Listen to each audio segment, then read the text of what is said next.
In this module, we'll be manipulating our pattern to get our shirt plackets, our yokes, our pleats, center back pleats that is, and our button placement.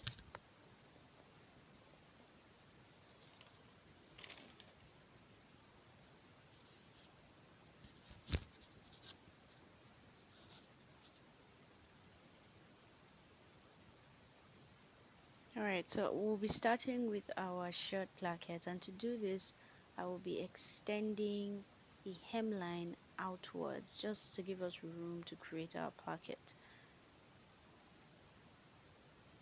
In case you're not sure, our shirt placket is where our buttons go. Our buttons and buttonholes go at the front of the shirt. It's almost impossible to create a shirt in quote without a shirt placket.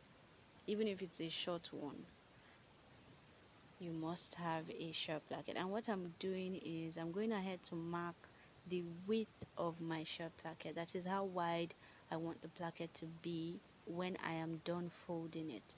So I want mine to be 1 inch wide. So I've gone ahead to mark 1 inch at the neckline. I extended my neckline outwards as well. That is the new lowered neckline now. So I marked my 1 inch at the top and at the hem so that I can draw it out. Now, in order for you to get your plackets, the thing is, plackets are usually folded in place because your shirt isn't going to have a lining or a facing. So you need to fold the placket in place.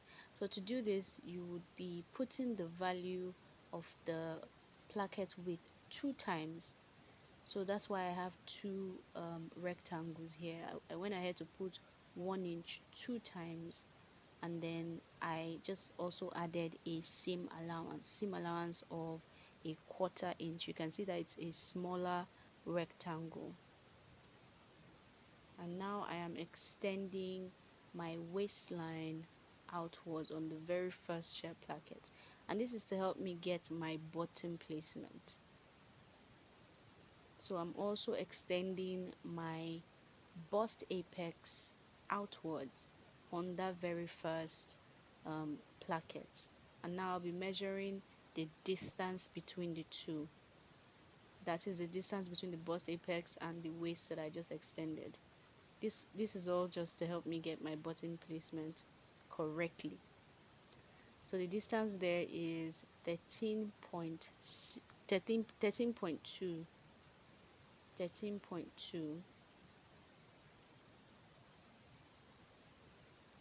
So I'll also go ahead and divide that 13.2 into 2 to get 6.6.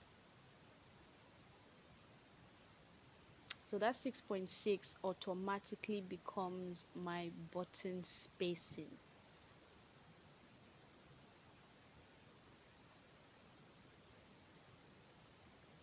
So I'm just going ahead to mark 6.6 everywhere on that very first shirt placket.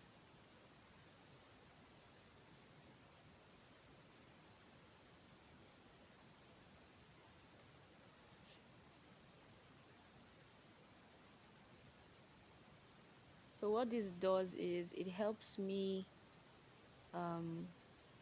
mark or place my buttons in a way that is considerate now to the female body. And I'm saying this because we all have boobs, and you wouldn't want the space where your nipple would be to not have a button, or your waist to not have a button, because what will happen is, when you're done wearing it, you always have that gap, and that can be really annoying.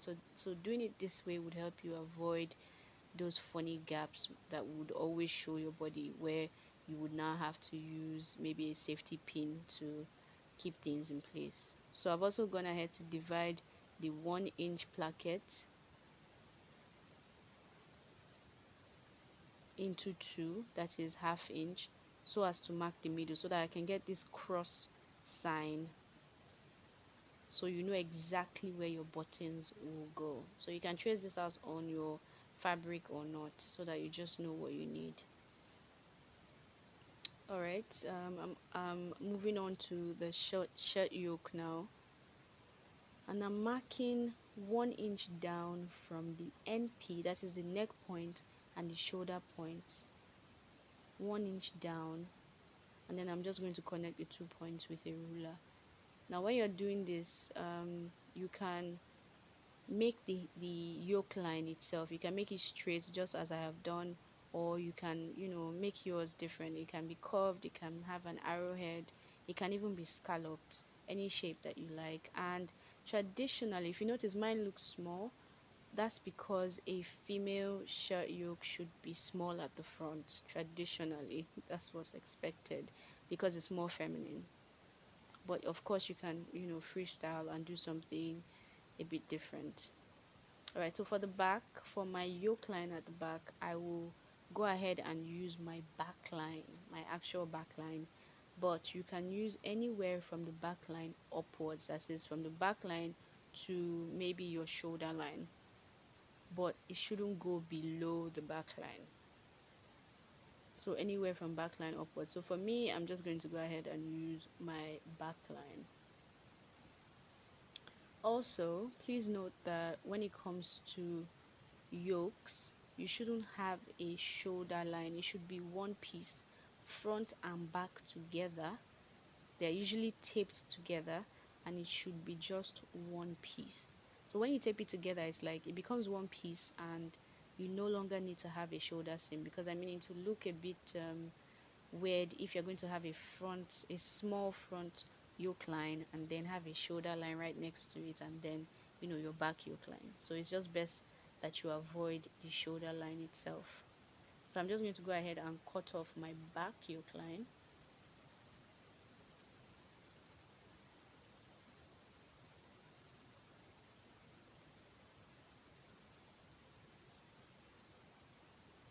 And of course, get rid of any extra paper that I don't need.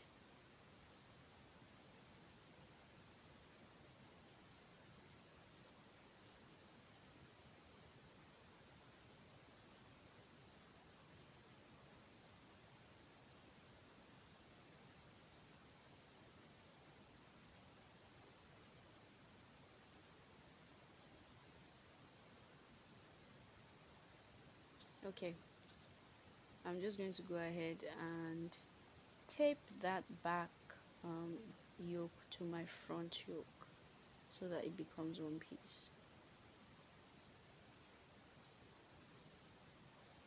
And when I'm doing this, I'm going to be matching my neck point of the back to the neck point of the front, and the shoulder point of the back to the shoulder point of the front.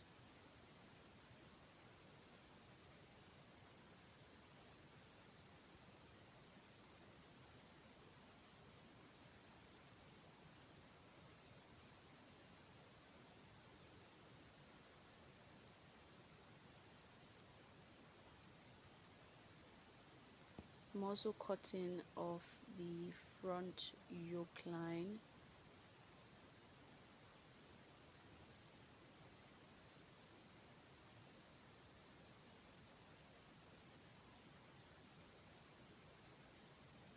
Please remember to label your pattern. Because I'm cutting them into pieces now, it's very easy to get things mixed up. So please remember to label, so that you don't um, turn things around. So when you are matching your shoulder, due to maybe the size of your pencil, that's the size of the lead, or how you traced your pattern, or however, what would happen is your shoulder line might match or not. But if at all it doesn't match, it would just be a tiny difference. But make sure that your neck points touch regardless. Like, let your neck points meet. Your shoulder points can be adjusted to match, but your neck points should meet. So for a lot of people, that is, if you're correct, your everything should line up perfectly. But in case it doesn't, make sure that the neck point meets, and then you get rid of whatever excess you might have at the shoulder point. As you can see, mine is just a tiny weeny bit off, so I'm going to just go ahead and blend it back into the shoulder point so that it's the same.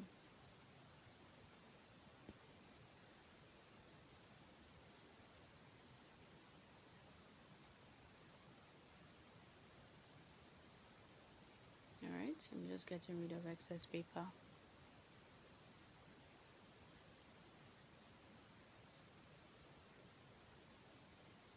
I'm just going ahead to place my cutting instructions and also label the pattern. So this is my yoke pattern. So this is the entire yoke itself. It has both the front and the back.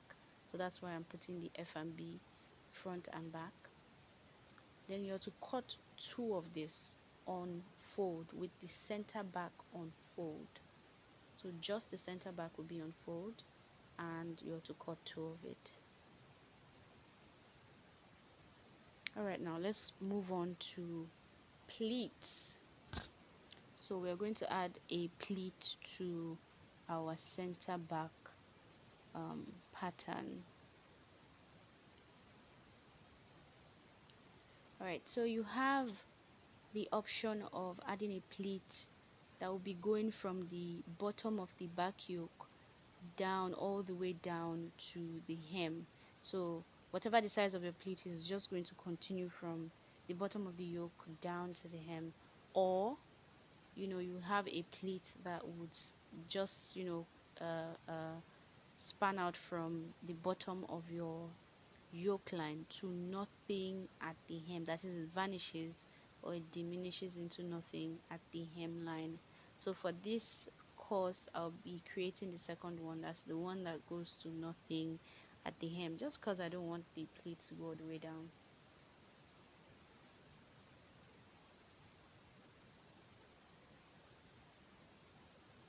I'm just adding paper to my center back to allow me add or include a pleat.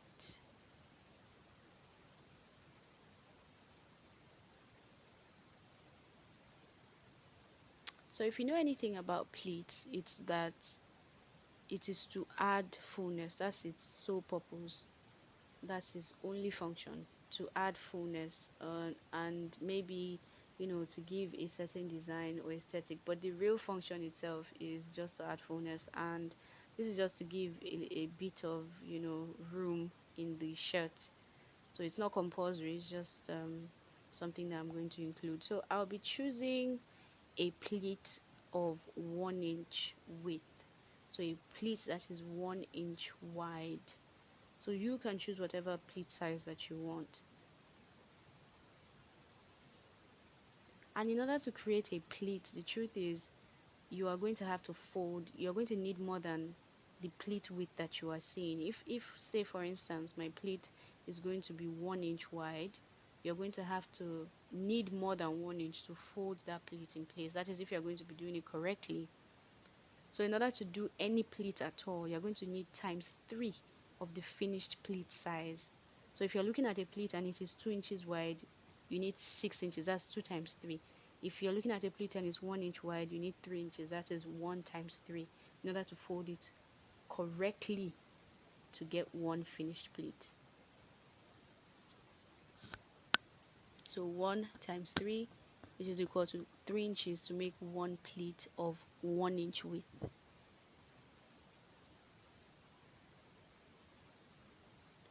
So 3 inches, that exact full pleat width divided by 2 will give you 1.5 inches. So why I'm dividing this by 2 is because my center back of my shirt will be on fold.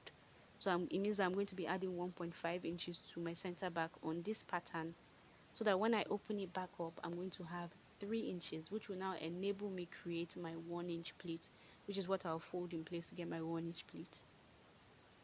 I can't put the entire 3 inches on this center back right now. Why? Because when I open it back up, I'm going to end up with a 6 inches width, and that would not give me 1 inch pleat. That would give me maybe more than 1 inch pleat, or except maybe I'm trying to do another size that's the only time it would work. But being that I want a 1 inch pleat at the end of the day, I'm going to be putting 1.5 at that top region, and then I'll connect it with my ruler to nothing at the hem. Assuming I wanted to do a continuous pleat, the one that would just pleat all the way down from the bottom of the yoke down to the hem, what I'll be doing is I'll be adding the same 1.5 inches at the hem so that I can pleat all the way from top to bottom. But that's not what I'm trying to do. I want mine to diminish into nothing at the hem. So that's why I'm going from my 1.5 inches that I marked to nothing at the hem. So that will give you a slanted line, but not to worry, you can still cut that on fold. So that's my 1.5 inches.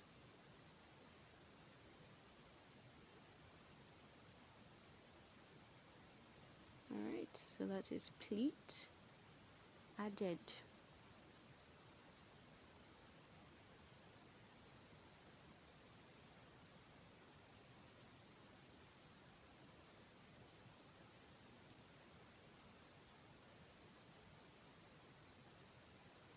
Alright, so now being that a pleat is meant to add fullness, as you can see from my demonstration, you can see that the yoke matches my center back, sorry, my back pattern without the pleat. So being that a pleat is meant to add fullness, the truth is you are eventually going to be adding a pleat.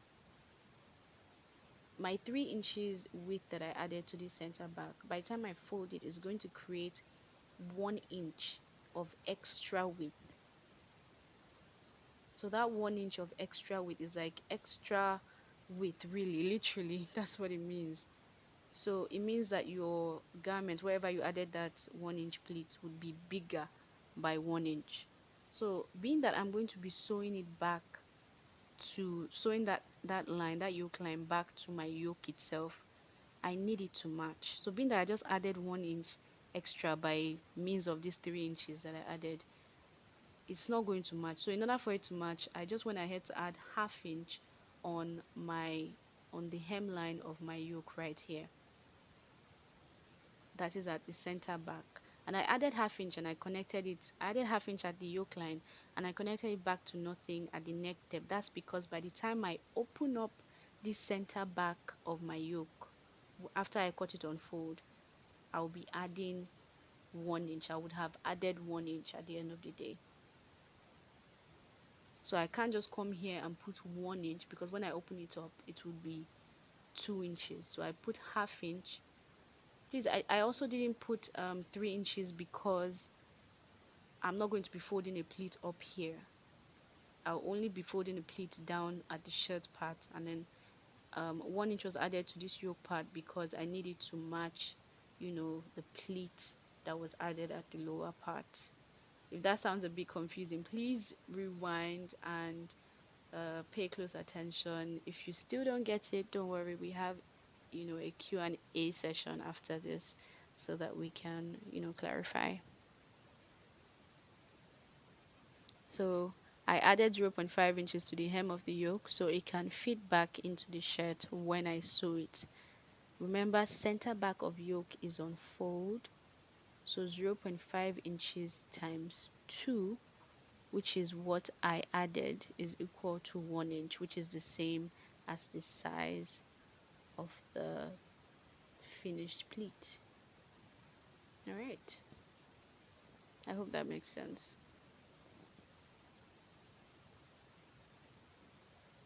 So if I had added a 2 inches pleat down there, down at the shirt, for instance,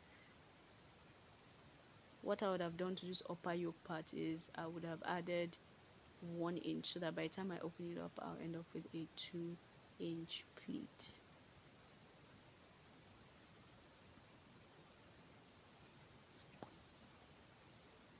Alright, so I'm just going ahead to cut off any extra or unnecessary paper really around my pattern.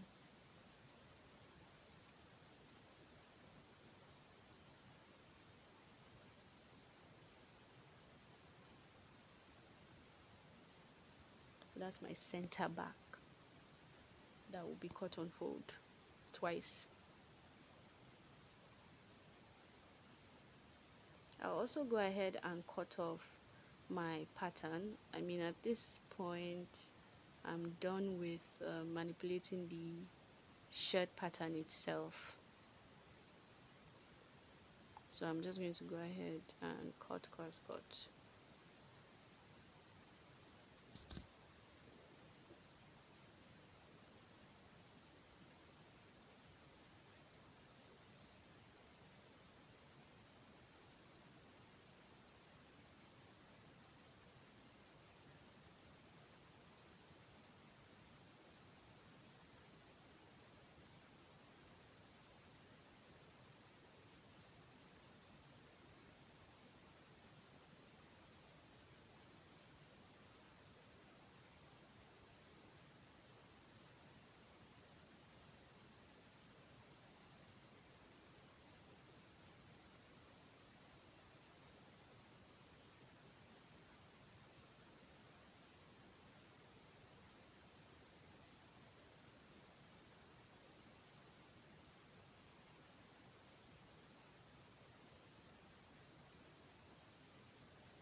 So for this back, you are expected to cut just a single piece with the center back on fold.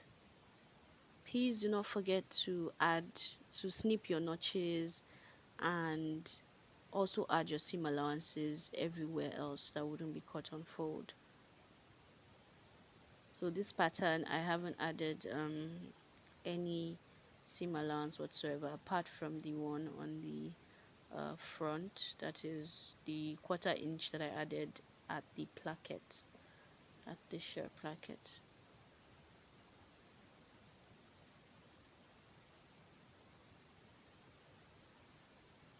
I also get rid of all the excess on the front shirt.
right, so that's it.